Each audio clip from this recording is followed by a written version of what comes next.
ஒரு பருவம் தான் இந்த வாழை. அப்படி பெயர் கொண்டிருக்கக்கூடிய ஒரு அம்மன் ஆலயம். சக்கரம் தான், அதையும் பக்கத்தை வச்சு அம்மனையும் வச்சிருக்கு. அடியமாக்கு தனியான இடம் இருக்கு. இன்றைக்கும் பல்வேறுபட்ட விஷயங்கள்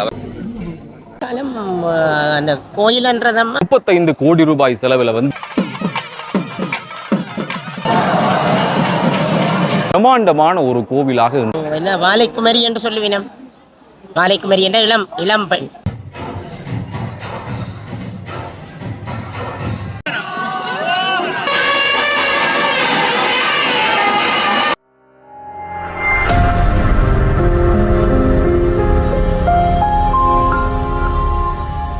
திண்ணவேலியில வாழையம்மன் கோயிலில் நிற்கிறோம். பருவங்கள் வெவ்வேறு வகைப்பட்டதாக இருக்கும். அதில் ஒரு பருவம் தான் இந்த வாழை. அப்படி பெயர் கொண்டிருக்கக்கூடிய ஒரு அம்மன் ஆலயம். அந்த அம்மன் ஆலயம் வெவ்வேறுபட்ட இடங்களில் வெவ்வேறு விதமாக இருந்தாலும் இது ஒரு வித்தியாசமான ஆலயமாக இருக்கிறது. நீண்ட காலம் புனரமைக்கப்படாமல் இந்த வீதியால போயிட்டு வரைகளே நீண்ட காலம் இந்த கோவில் இருக்குதா இல்லையா அல்லது பூசை நடக்குதா இல்லையா என்ற யோசிக்கக்கூடிய அளவுக்கு இருந்தது. இருந்தாலும் கூட 35 கோடி ரூபாய் செலவில் மீள புனரமைக்கப்பட்டு பிரம்மாண்டமான ஒரு கோவிலாக இன்றைக்கு கும்பாபிஷேகம் காண்கிறது.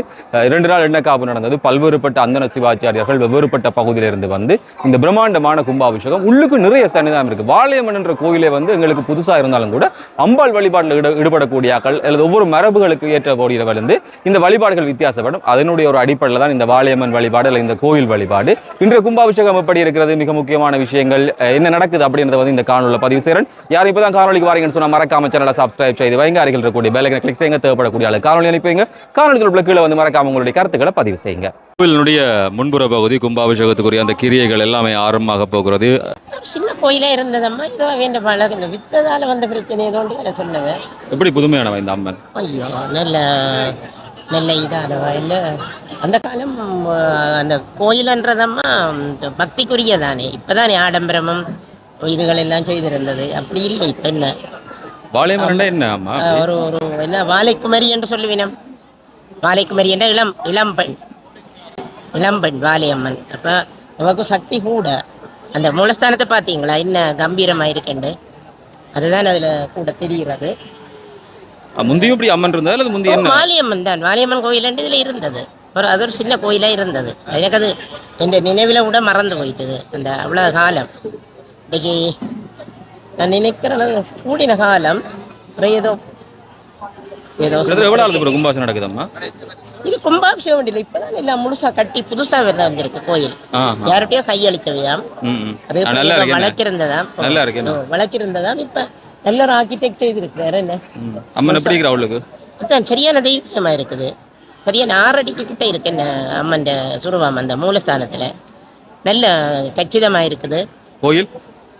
அது சொல்லலாதானே. இங்க நல்ல ஒரு ஆர்கிடெக்சர் ஆகம முறைப்படி கட்டியிருக்கேன்னு நினைக்கிறேன். இந்த விமானம் உள்ளுக்க தெரியுது. அதுதான் நான் இதில் இப்போ கண்டுபிடிச்சு. அங்கே விமானம் தெரியாது மற்ற கோயில். இங்கே விமானம் தெரியுது. உள்ளுக்க கண்ணாடி வச்சு உள்ளுக்க விமானம் தெரியுது. அப்போ எனக்கு அந்த இதுகள் கொஞ்சம் தெரியல, விளங்கி இல்லை. ஆனால் நான் கேள்விங்க அது சந்தோஷமான சரியான பார்க்கறதுக்காக நான் இப்போ நல்லூரடியிலேருந்து வந்தேன். நான் எப்போது பார்த்தாச்சு இல்லை, நிறைஞ்சு போய் போகிறோம். நல்ல நிறைவு ஆத்மீகம் இருக்கு. நல்லது. மற்றது இங்கே பாருங்க, அந்த கோயிலுக்கு வெளியில தான் நவக்கிரகம் இருக்குது. கோயிலுக்குள்ளே இல்லை நவக்கிரகம். நான் என்னண்டாது விளங்கி நீத்தான் கேட்கணும். என்ன இந்த வாலியம்மன் இந்த சக்தி இந்த வெளியில இருக்கிறதோட விகம்பு சுத்தி நிக்க பாருங்க. நல்ல ஒரு ஆர்கிடெக்ட். எல்லாம் இயற்கை. இல்லை, அந்த ஆர்கிடெக்ட் தான் முக்கியம். அந்த கட்டிடத்தை பாதுகாக்கக்கூடிய மாதிரி அந்த மரத்தை விட்டுருக்கணும். அந்த மரம் இந்த கூட சோழியா மரம். நான் நிற்கிறேன். அது அந்த மரத்தை பற்றி விவரம் தெரிஞ்சாக்கள் தான் அந்த கோயிலுக்கு விட்டுருப்பினோம். பக்கத்துல இல்லை இருக்க நெருக்கம்.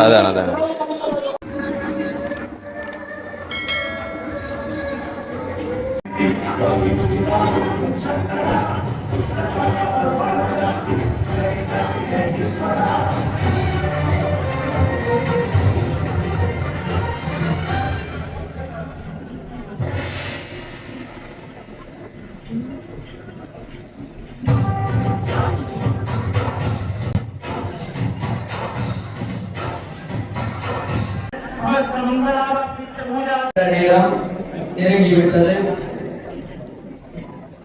கும்பாபிஷேகம் என்ற ஒழுங்கிலே நடைபெறுகிறது என்கின்ற அறிவித்தலை இப்பொழுது உங்களுக்கு தருகிறோம். மங்களவாக்கிய கலைஞர்கள், அடியவர்கள், சிவாச்சாரிய பெருமக்கள் எல்லோருமே அந்த ஒழுங்கிலே அபிஷேகங்களை ஆற்றுவதற்கு இது வசதியாக இருக்கும். அந்த வகையிலே இங்கே பிரதான கும்பங்கள் வீதிவலம் புறப்பட்டு இங்கே கம்பத்திற்கு முன்னால் இங்கே நிற்கிறதும் அதற்கு முன்னால் வந்து நிற்கின்ற பொழுது ராஜகோபுரம், நவக்கிரக தேவர்கள், ஆஞ்சநேயர் ஆகியவற்றினுடைய முடிகளுக்கு சூழலிங்கங்களுக்கு அபிஷேகமாகும். அடுத்து தொடர்ந்து அந்த அபிஷேகத்தை தொடர்ந்து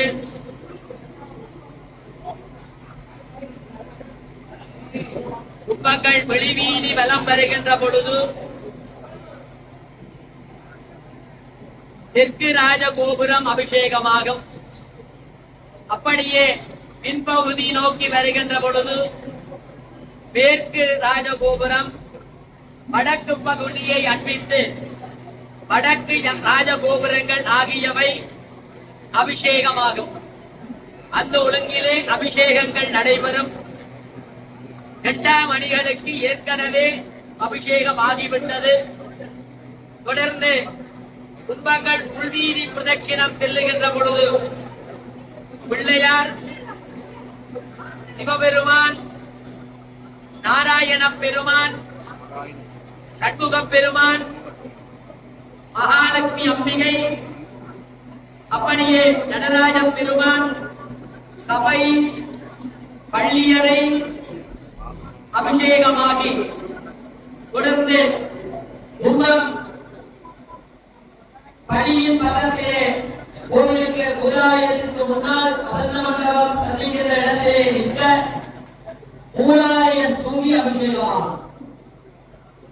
மூலாலய ஸ்தூபி அதன் பிறகு அபிஷேகமாகியதும் கும்பங்கள் மூலாலயம் சென்று கும்பாபிஷேகம். எனவே முதலிலே வெளிவீதி சுற்றி வருகின்ற பொழுது அந்தந்த கோபுரங்கள் அபிஷேகம் செய்து தொடர்ந்து உள்வீதி சுற்றி வருகின்ற பொழுது உள்ளே இருக்கின்ற கலசங்கள் அபிஷேகம் செய்து உள்வீதியால் வந்து நடுவிலே இருக்க மூலாலயத்தினுடைய ஸ்தூபி அபிஷேகமாகும்.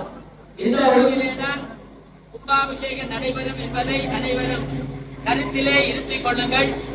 இந்த ஒழுங்கிலே அடியவர்களும் ஆன்மீக ரத்தர்களும் மங்களவாக்கிய கலைஞர்களும் என்றுதான் அவர்களுடைய நெறியாளர்களே தலைமையிலே இப்பொழுது யாக சாலையிலே இருந்து தேவாதி தேவர்களெல்லாம் பூவாதி சொல்லிய பூதகன ராஜனெல்லாம் அன்னையினுடைய வாழையனுடைய பொருளாக அஞ்சலி முழங்கிய சுவாமியுடைய அர்ப்பணிக்க அஞ்சலிக்கள் வெற்றியிட்டு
யாழ்ப்பாணத்து நல்லூரிலிருந்து கோவில் வீதி வழியாக ராச வீதியை நோக்கி பயணிக்கிற போது ராமலிங்கம் வீதியில வந்து திருநெல்வேலி கிழக்கில் புத்தாக்கம் பெற்றக்கூடிய பெரிய அழகிய கோவிலாக இந்த கோவில் அமைந்திருக்கிறது என்பது முக்கியமான விஷயம். 14 ஆண்டுகளுக்கு மேலாக நடைபெற்றக்கூடிய இந்த கோவிலுடைய திருப்பணிகள் எல்லாம் நிறைவேறி இன்றைய நாளில் ஆணி அனுஷத்துல மகா கும்பாபிஷேகம் நிகழ்ந்திருக்கிறது. வாழையம்மன் கோயில் என்று சொல்லப்படக்கூடிய இந்த கோயில் முழுமையாக புத்தாக்கம் பெற்றிருந்தாலும் கூட ஒரு நூற்றாண்டேனும் பழமை வாய்ந்ததாக சொல்லப்பட்டிருக்கிறது. இந்த கோயில் வரலாறு மேலும் ஆய்வுக்கு உட்படுத்தப்பட வேண்டியது என்று சொல்லி நிறைய விஷயங்கள் இருக்கிறது. சிலர் இந்த கோயிலை பொறுத்தவரையில் 400 ஆண்டுகளுக்கு மேலே பழமையானது என்று சொல்லியும் வைத்தியர் ராமலிங்கம் என்பவருக்கு சித்தர் ஒருவர் வழங்கியிருக்கக்கூடிய ஸ்ரீ சக்கரமேருவை அவருடைய அறிவுறுத்தலுக்கு அமைவாக இந்த மூலஸ்தானத்தில் ஸ்தாபித்து உருவாக்கப்பட்டது என்று சொல்லியும் சிலர் சொல்கிறார்கள். அந்த குடும்பத்தினுடைய குறைகள் இதனால் நீங்கி அவர்களுக்கு அம்பாளினுடைய அருளால் வம்ச விருத்தி உருவாகி இருக்கிறது. இந்த கோயில் இருக்கிற வீதி ராமலிங்கம் வீதி என்று அழைக்கப்படுவதும் இதனோடு சேர்த்து சிந்திக்கக்கூடியதாக இருக்கிறது.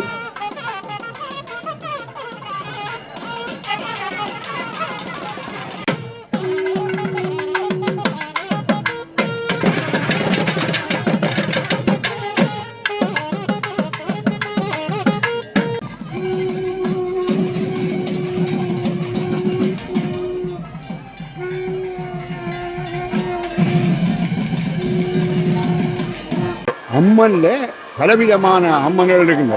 அதில் இது வாழையம்மன் என்று தான் அந்த நாளில் வைத்தார்கள். ஆனால் அதின் விளக்கம் எனக்கு வடிவாக தெரியலை. ஆனால் வாழையம்மன் என்ற இந்த பேரை இன்றைக்கு மாற்றி இருந்தவர்கள் அது பெரிய ஒரு பிரச்சனை வரும்பொழுது நான் திருமுருகன் அவரோட கதைச்சு இந்த வாழையம்மனாக இருக்கணும்னு இன்றைக்கு வாழையம்மன் என்று சொல்லி பேரை வச்சிருக்காங்க. அந்த ஆரம்பத்தில் இந்த தெய்வம் அதுக்கு இருக்கு. சக்கரம்தான் அதையும் பக்கத்தை வச்சு அம்மனையும் வச்சிருக்கு. ஏன்னா இந்த ஒரு சிறந்த முறையில் இந்த ஆலயத்தை கட்டி போட்டு அங்கே சக்கரம் இவ்வளவு தான் இருக்கும், மக்கள் கும்பிடல. இப்போ அம்மளாச்சி மேலே இருக்கா, சக்கரம் இங்கே இருக்குது. உண்மையிலே அந்த தரமான இதில் சில பேர் அப்படி ஒரு பிரச்சனை வந்தவர்கள் சேர்ந்து எல்லாரோடையும் கதைச்சு நாங்கள் அதை சுருக்கமாக தீர்த்து அது இன்றைக்கு நல்ல முறையில் நடக்கிறது. அது புதுமையாக சொல்ல முடியாதமை என்றால் ஒரு வீட்டை எங்களுக்கு பிள்ளைக்கு வருத்தம் என்று சொன்னால் இந்த கிணத்திலே தோய பார்த்தால் அந்த வருத்தம் மாறிடும். அப்படி தான் இந்த அம்மனில் கற்பூரம் கொளுத்தி வருத்த துன்பங்கள் ஒன்றும் வரவிடாது. இந்த ஊருக்கு வருத்தங்கள் துன்பங்கள் எதுவும் வந்தால் அம்மன் கோயில் தான் மாறுது மக்கள். அப்படியான ஒரு பக்தியான ஒரு கருணை உள்ள அம்மன் தான் இந்த அம்மன்.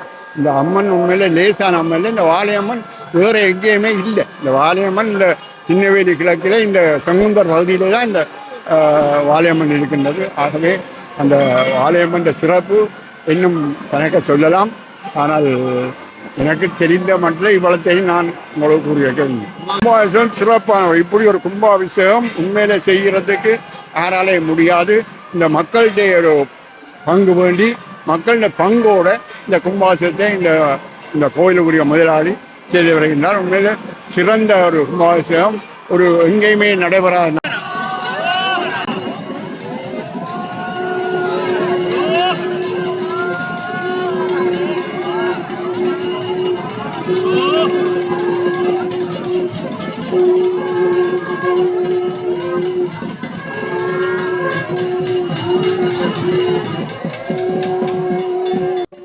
இது மாத்திரமில்லை, இந்த கோயிலை பொறுத்தவரையில் யாழ்ப்பாணத்து அரசர் காலத்துக்குரியது என்று சொல்லுபவர்களும் நிறைய பேர் இருக்கிறார்கள்.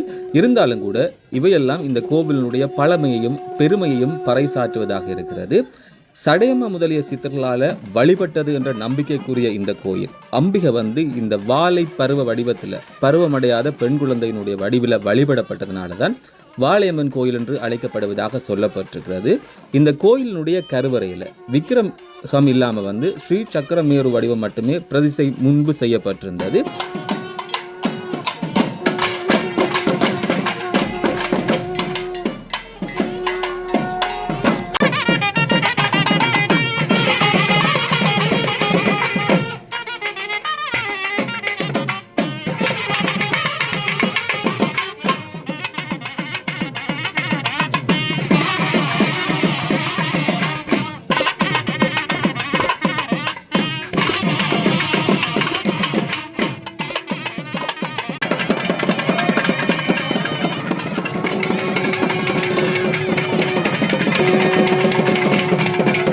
இந்த வாழையம்மன் கோவிலானது நீண்ட காலமாக நான் சிறிய பருவத்தில் இருக்கின்ற காலத்திலே ஒரு சிறந்த கோவிலாக இந்த திண்ணவேலி கிழக்கே புகழுடன் இருந்த கோவில் வாழையம்மன் கோவில். இந்த வாழையம்மன் கோவிலில் நடக்கின்ற ஆரம்பகால நிகழ்வுகளிலெல்லாம் நான் சின்ன வயதிலே இங்கே கலந்து கொண்டவன். எனது ஊர் திண்ணவேலி கிழக்கு தான். கோயில் நீண்ட காலமாக செய்ய முடியாத அளவுக்கு இந்த கோயில் இருந்தது. உண்மையிலே ராமலிங்கம் வைத்தியரால் உருவாக்கப்பட்ட இந்த வாழையம்மன் கோவில் அவர் இருக்கிற காலத்திலே சீரும் சிறப்புமாக இந்த ஊர் மக்கள் செல்வாக்காக இருக்கக்கூடிய அளவுக்கு இந்த கோயில் உண்மையில் இருந்தது. அவர் இறந்ததின் பிற்பாடு மகன் அவர்கள் அதை செய்து வந்தார். பிரபு என்றவர் அவருடைய பெயர். அவர் செய்து வந்த காலத்திலே அவரால் செய்ய முடியாமல் இந்த கோயில் பூட்டப்பட்டிருந்தது. உண்மையிலே 20 வருடங்களாக அது பூட்டப்பட்டிருந்த பிறகு இந்த கோவிலை இப்பொழுது கட்டி முடித்திருக்கின்ற ஒரு செல்வாக்குரிய ஒரு அன்புக்குரிய ஒரு மனிதரிடம் இது வழங்கப்பட்டது. இந்த கோவிலை 92 வருஷத்திற்கு அவருக்கு எழுதி கொடுக்கப்பட்டது. அவர் உண்மையிலே அவர் இங்கே மட்டுமில்லை, கிழக்கு மாகாணத்திலே வன்னியிலே எல்லா இடமும் அவர் தன்னுடைய கோயில்களை கட்டி சிறப்பாக அந்த ஊர் மக்களை சிறந்த முறையிலே வாழ வைத்த ஒரு தெய்வம்தான் இந்த கோயிலை கட்டியிருக்கிறார். இந்த கோயில் வாலியம்மன் அந்த நாட்களிலே ஒரு சின்ன ஒரு குடிசை கொட்டிலாக இருந்து அதை இந்த ஊர் மக்கள் பிரபலிகமாக செய்து கொண்டு வர காலத்தில் இந்த ராமலிங்கம் வைத்தியர் என்றவர் அந்த காலத்திலே கச்சேரியிலே வேலை செய்தவர். அதே போன்று அங்கே வேலை செய்துவிட்டு வைத்தியமும் செய்தவர். அவர் உண்மையிலே ஒரு சிறந்த ஒரு நேர்மையான நல்ல மனிதன். அவர் இந்த கோவிலை உருவாக்கி சின்ன உருவாக்கி அதை பெரிதாக கொண்டு வாலியம்மன் என்று சொன்னால் இந்த வாலியம்மன் கோயிலே 10 திருவிழாக்கள் நன்றாக நடக்கும். அந்த பங்குனி திங்கள் என்று சொன்னால் பானக்கம் இந்த வீதி முழுக்க இருந்து இந்த மக்களுக்கு கொடுத்து கொண்டிருப்பார்கள். மற்ற வான வேடிக்கைகள் அந்த காலத்தில் செய்யக்கூடிய திறமையான வேலை திட்டங்கள் எல்லாம் இந்த கோயில் திருவிழாக்காரர் செய்து கொண்டு வருவார்கள். ஆனால் இப்போ எனக்கு தெரியக்கூடியதாக 50 வருஷமாக இது பூட்டப்பட்டு தான் இருந்தது. இந்த கோயில் இடையிலே இந்த முதலாளி கட்டி திருவிழா செய்கிறதுக்கு ஆயத்தப்படுத்தினதின் போது இந்த கோயிலை சில சிக்கல்களை ஏற்படுத்தினார்கள் அயலிலே உள்ளவர்கள். அதாலே இந்த கோவில் இவ்வளவு காலமும் பூட்டி இருந்து கோயிலை கட்டி முடித்ததும் கும்பாசம் இயலாமல் இருந்து வேண்டி இந்த ஒரு மாதம் 2 மாதத்துக்கு முன்னே இதில் ஒரு கூட்டம் கூடினார்கள்.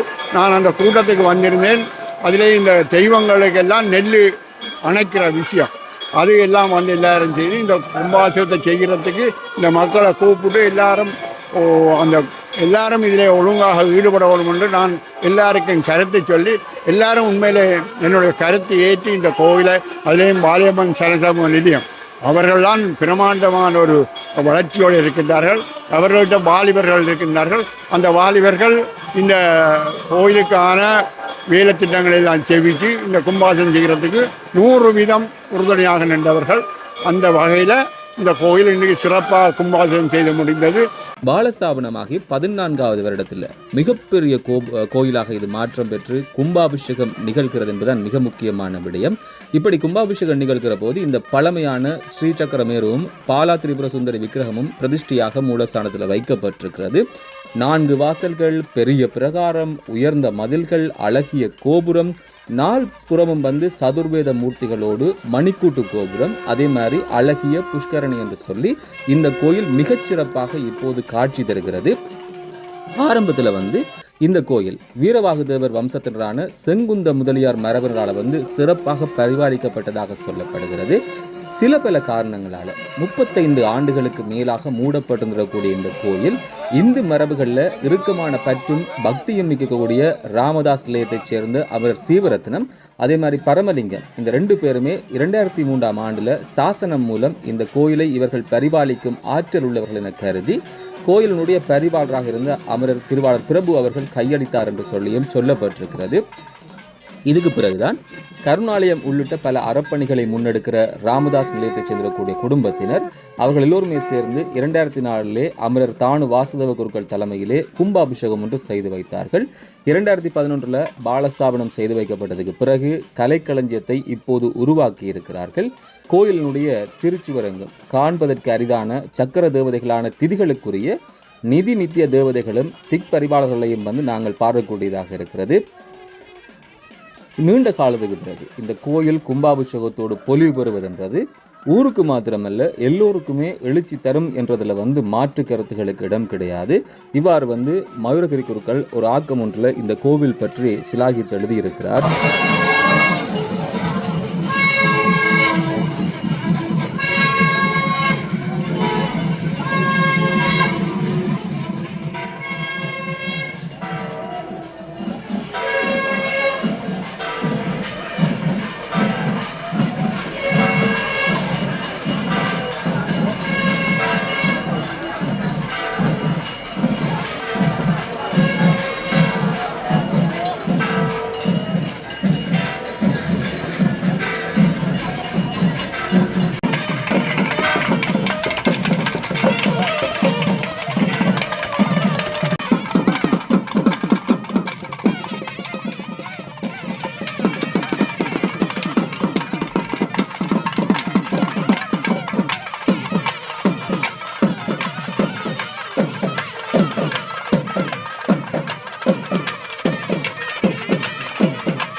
கொடிமரம் போல் அமைப்பு ஒன்று கோயிலினுடைய முன்புற பகுதியில் செய்து வைத்திருக்கிறோம்.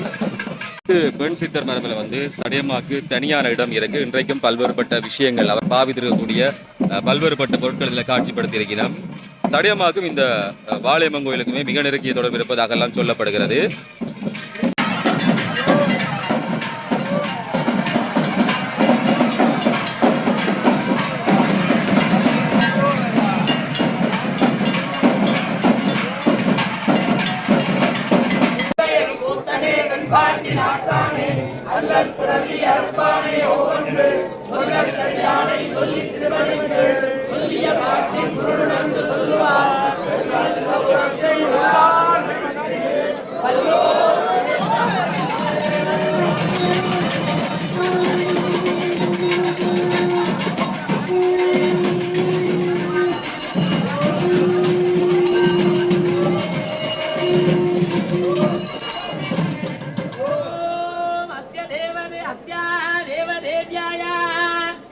अखिलांड कोटि ब्रह्मांड नायकी पामरजन परिपालिनी अखंड गंधध्वनि हारगेयूर कनक कुंडल श्रीरांबर पट्टुवस्त्र धारिणी अस्याः देवदेव्यायाः अस्मिन् लंकाद्वीपे कीर्ति प्रवाह केदीश्वरं गौरी भुवनेश्वरं माधुमयी पुण्येश्वरं नकुलेश्वरी पुण्येश्वरं पडिवलगी नकुलांबिका इत्यादि आलयेषु प्रसिद्ध नैनैद्वीप निवासिनी नागभूषणी अंबिकायाः इत्यादि समस्त आलयेषु प्रसिद्धमान लंकाद्वीपे अस्मिन् वीणाबाण महद्देशे सालीवाडीपुरी इति नामालंकृत तिरुनल्वेली इति क्षेत्रे विराजमानायाः श्री वालयम्बिकायाः इति नामालंकृत बाला त्रिपुरसुन्दरी अंबिकायाः आलये उन्नत महाकुंभाभिषेक वैभव कर्मणि कुंभ उद्धावन वीधि प्रदक्षिणान्ते मूलालय प्रवेशन समये मनसा भक्त्याः अनेक कोटि कुसुमेन पुष्पाञ्जलि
வெளிப்பிரவாரகம் எல்லாம் சுற்றி வந்திருக்கக்கூடிய இந்த குடமுழுக்குரிய பிரதான கும்பம் கோவிலுடைய உட்புற பகுதியில் கொண்டு வரப்படுகிறது.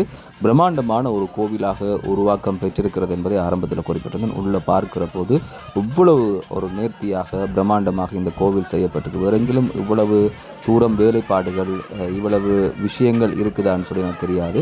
தெரிஞ்சால் வந்து கீழே கருத்துக்களை பதிவு செய்யுங்க. இவ்வளவு பேர் உள்ளுக்கு இந்த கும்பாபிஷேகத்தை காண்பதற்காக காத்திருக்கிறார்கள். அது மாத்திரமல்ல ஒவ்வொரு வேலைகளும் நுணுக்கமாகவும் மிக திறமையாகவும் மிக பிரம்மாண்டமாகவும் கோவிலுடைய உட்புற பகுதியில் செய்து வைக்கப்பட்டிருக்கிறது.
Thank you.